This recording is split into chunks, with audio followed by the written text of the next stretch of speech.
नमस्कार, मैं पिंटू सिंह यादव आप सभी का स्वागत करते हैं भोजपुरी रिमझिम में। दोस्तों अभी जो है शादियों का लगन चल रहा है, यानी कि शादी का सीजन चल रहा है और इसमें कई सारे भोजपुरी के दिग्गज सुपरस्टार और काफ़ी ज़्यादा प्रचलित जो हैं वो कहीं ना कहीं पवित्र शादी के रिश्ते में बनते नजर आ रहे हैं। चाहे हम पवन पांडे की बात कर लें या फिर आज़ाद सिंह की बात कर लें या फिर अंकुश राजा के बड़े भाई की बात कर लें, तो ये कई सारे नामचीन चेहरे हैं जो कि 2020 के शादी के बंधन में बंध रहे हैं और कई लोगों की शादी भी हो चुकी है। लेकिन आज जो है मैं आपको ये बताने वाला हूं कि पवन पांडे की शादी आखिरकार क्यों चर्चा में रही और पवन पांडे की जो बारात है वो कौन सी गाड़ी से गई थी और पवन पांडे के शादी में कौन कौन से सुपरस्टार पहुंचे थे। और सबसे इंटरेस्टिंग सवाल आप लोगों को मैं ये बताना चाहूँगा कि आखिरकार पवन पांडे की जो वाइफ है, जो धर्मपत्नी है, उनके एजुकेशन क्वालिफिकेशन क्या है और वो डेस्टिनेशन क्या है और उनकी वाइफ क्या करती हैं। इन सारे जो सवाल हैं इसका जवाब मैं इस अपने वीडियो में बनाने वाला हूं, इसलिए इस वीडियो के अंतिम दौर तक बने रहिएगा ताकि आपको सही जानकारी और एकदम परफेक्ट जानकारी जो है आपको मिल जाए। लेकिन उससे पहले मैं चाहूँगा कि हमारे चैनल यानी कि भोजपुरी रिमझिम को सब्सक्राइब कर जरूर जुड़ जाए। पहले मैं बात करूँगा पवन पांडे के तिलक के बारे में। तो पवन पांडे का जिस दिन तिलक था उस दिन की वीडियोस कई सारी चीज़ें वायरल हुई थी, जिसको आप जब देखते हैं तो आपको अंदाज़ा लग जाता है कि आखिरकार पवन पांडे की शादी में कौन कौन पहुंचा था। अगर नहीं पता होगा तो मैं आपको बता दूं कि पवन पांडे के तिलक में जिस तरीके से भोजपुरी के जुबली स्टार निरहुआ और आम्रपाली दुबे पहुंचे थे, जो कि सबसे बड़ी बात है, भोजपुरी इंडस्ट्री के सबसे बड़े चेहरे हैं, टावर हैं, और उनके तिलक समारोह में पहुंचेंगे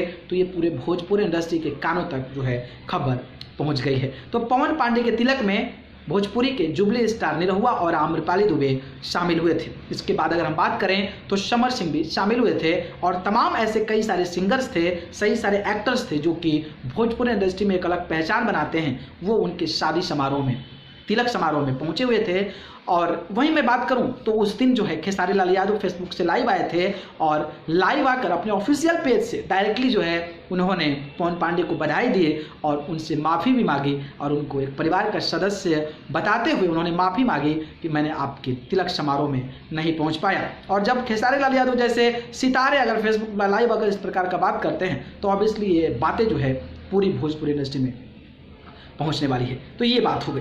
दूसरी बात करें तो इनके शादी समारोह में जिस तरीके से शादी समारोह, अगर किसी का तिलक समारोह चर्चा में है भोजपुरी इंडस्ट्री के इतने बड़े दिग्गज का, तो शादी समारोह भी काफ़ी ज़्यादा चर्चा में होगा। अगर हम इनकी शादी समारोह की बात करें तो शादी समारोह में भी भोजपुरी के कई सारे दिग्गज जो है वो शामिल हुए थे। अगर उसमें हम अगर बात करें तो उसमें कई सारे नाम शामिल हैं, जैसे कि अनारा गुप्ता हैं, काजल राघवानी हैं, और आप मंच पर प्रस्तुति करते हुए देख सकते हैं कि गुंजन सिंह शामिल हैं, नीलकमल सिंह शामिल हैं, राकेश मिश्रा शामिल हैं, और आप जो है कहीं ना कहीं कई सारे ऐसे दिग्गज लोग हैं जो कि आप तस्वीरों में देख सकते हैं कि कौन कौन से दिग्गज जो है इनके शादी में शामिल हुए थे। वही अगर हम बात करें तो प्यारे संजय भूषण पटियाला और जो है विकास सिंह वीरप्पन जैसे दिग्गज जो है इनकी शादी में शामिल हुए थे। तो आप इसी से अंदाज़ा लगाइए कि भोजपुरी के सुपरस्टार अगर किसी के शादी में पहुंचते हैं तो उनका शादी कितने बढ़िया तरीके से और कितना ज़्यादा फेमस होगा। तो ये तो जानकारी हो गई तिलक के बारे में, कौन कौन से सितारे पहुंचे थे, कौन कौन से सेलिब्रिटी पहुंचे थे और कौन कौन से भोजपुरी के दिग्गज अभिनेता, सिंगर, एक्टर जो है उनके शादी में पहुंचे थे और उनकी शादी के महफिल में चार चांद लगा दिए थे। अब मैं बात करूंगा कि आखिरकार पवन पांडे इतने बड़े दिग्गज, इतने बड़े बड़े अभिनेता, इतने बड़े सिंगर, भोजपुरी के power star, superstar, trending star से लेकर अगर उनकी शादी की चर्चा हो रही है तो आखिरकार पवन पांडे किस गाड़ी से अपनी दुल्हनिया को लाने के लिए यानी कि अपनी बारात को लेकर गए थे। अगर मैं बात करूं तो जिस तरीके से तस्वीरों में देख पा रहे होंगे कि इनकी गाड़ी सजी हुई है और पवन पांडे जिसमें दुल्हा का वेश बनाकर यानी कि दुल्हा का ड्रेस पहनकर बैठे हुए हैं, इससे तो ये स्पष्ट होता है कि इनकी जो गाड़ी है वो गाड़ी फॉर्च्यूनर है। और मुझे नहीं लगता है कि भोजपुरी इंडस्ट्री में कोई ऐसे राइटर होंगे जो अपनी बारात फॉर्च्यूनर से लेकर गए होंगे। तो ये पवन पांडे के बारे में खूबसूरत की बात है कि पवन पांडे का जो बारात था वो कहीं ना कहीं फॉर्च्यूनर यानी कि लगभग 40 लाख प्लस की गाड़ी में जो है उनकी बारात गई। तो ये वही उनकी बारात की गाड़ी। अब मैं बात करूंगा कि पवन पांडे की जो दुल्हनिया है, जो पवन पांडे की पत्नी है,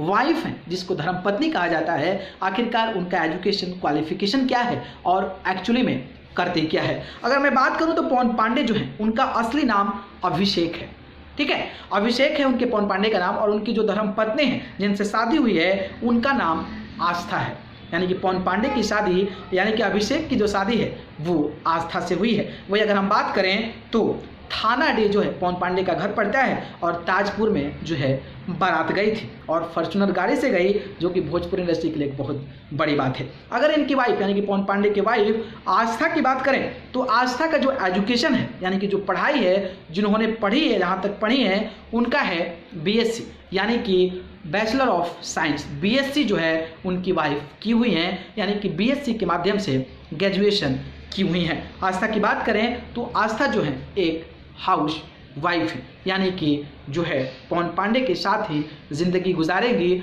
और पवन पांडे के साथ ही जो है हाउस वाइफ के रूप में बनकर अपना कार्यभार संभालेगी। तो मुझे लगा कि आप सभी को बताना चाहिए, जानकारी देना चाहिए, क्योंकि पवन पांडे को चाहने वाले हजारों लाखों, अगर कहा जाए तो करोड़ों भी कम नहीं होगा, क्योंकि भोजपुरी इंडस्ट्री में इतने बड़े गाने दे चुके हैं तो ऑब्वियसली उनको पसंद करने वाले की संख्या ज़्यादा होगी। तो ये कुछ पर्सनल जानकारी थी जो कि पवन पांडे के बारे में थी। बाकी अगर ये जानकारी पसंद आई हो तो इसको लाइक कमेंट शेयर कर दीजिए और चैनल को पसंद करते हैं तो सब्सक्राइब कर जरूर जुड़िए। बाकी आपकी राय है तो कमेंट बॉक्स में हमें जरूर बताइए। बाकी हमको फॉलो करना चाहते हैं तो आप मुझे फेसबुक पर जाइए, इंस्टा ट्विटर पर जाइए, पिंटू सिंह यादव सर्च कीजिए, नहीं तो मैं डिस्क्रिप्शन में लिंक देता हूँ, वहाँ से जाकर आप मुझे फॉलो कर सकते हैं। आप सभी को बहुत बहुत धन्यवाद है। नमस्कार।